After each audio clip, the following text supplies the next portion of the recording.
బెట్టింగులంతా రూపాయికి 4 రూపాయలు కాస్తున్నారు. ఏంటంటే తెలుగుదేశం పార్టీ అధికారంలోకి వస్తుందని.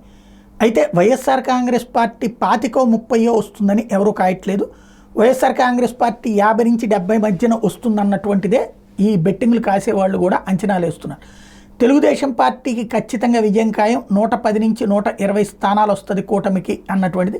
తెలుగుదేశం 95 స్థానాలకు పైగా గెలుచుకుంటుంది అన్నటువంటిదే ఈ కాన్సెప్ట్లందరి యొక్క లెక్క. అయితే అదే సమయంలో పవన్ కళ్యాణ్ 30,000 మెజార్టీతో గెలుస్తారని, చంద్రబాబు నాయుడు 10,000 ఓట్ల పైన మెజార్టీతో గెలుస్తారని పందాలు కాస్తున్నారు. జగన్మోహన్ రెడ్డి ఓడిపోతారని మాత్రం ఎవరు పందాలు కాయట్లేదు. అది స్పెషాలిటీ.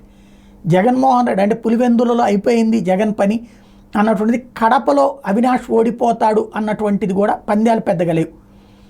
ఎక్కువ పందాలంతా కూడా ఏది బాలయ్య మెజార్టీ, పిఠాపురంలో పవన్ కళ్యాణ్ మెజార్టీ మీదనే పందాలు కాస్తున్నారు. నేను మళ్ళీ ఇంకొకసారి చెప్తున్నా, పందాలు కాయడం, బెట్టింగులు చేయడం అన్నటువంటిది చట్ట ప్రకారం నేరం.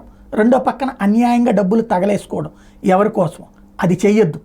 అట్ ద సేమ్ టైం జరుగుతున్నటువంటి పందాలు అయితే ఈ రూట్లో ఉన్నాయని చెప్పడం మాత్రమే నా ఉద్దేశం.